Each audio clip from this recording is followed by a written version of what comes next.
I want to talk to you about preparing week 1 for our series through the book of Titus. Now, in this series, we're spending weeks 2 through 4 talking about how the truth of the gospel shapes different areas of our lives. But in week 1, we really focus on the gospel. And so I would encourage you to show the sermon series and this week 1 intro video because it kind of sets up everything for us. But then as you get into the letter, we're really focusing on that one passage in Titus chapter 3. Now, we have a lot of extra resources for people, so you don't have to spend too much time giving background. You can guys just kind of share with them the resources and encourage them to look into those on their own or with their mentor or with their small group.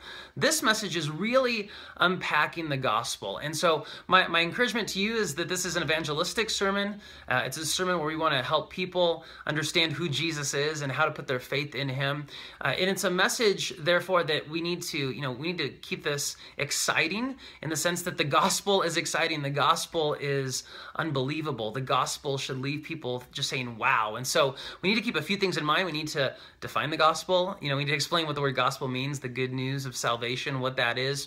When we talk about the sin section, I think it's really important that we understand we're not trying to condemn people, we're not trying to beat up non-Christians, but we're trying to say, hey, this is the truth of God's word, and all of us who are Christians, that means we're raising our hand and we're saying, hey, that was me. I was like this before I became a Christian.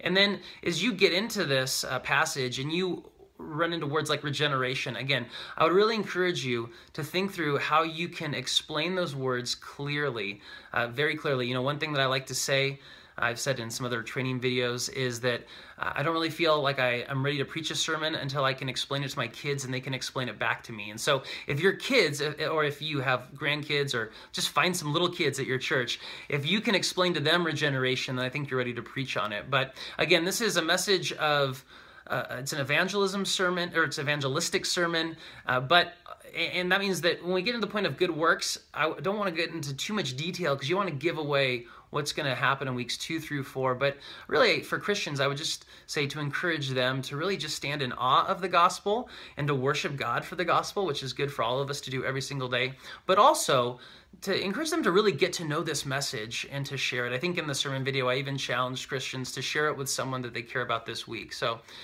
that's what we can do. And I hope that your sermon prep goes well, and I'm praying for you. God bless you.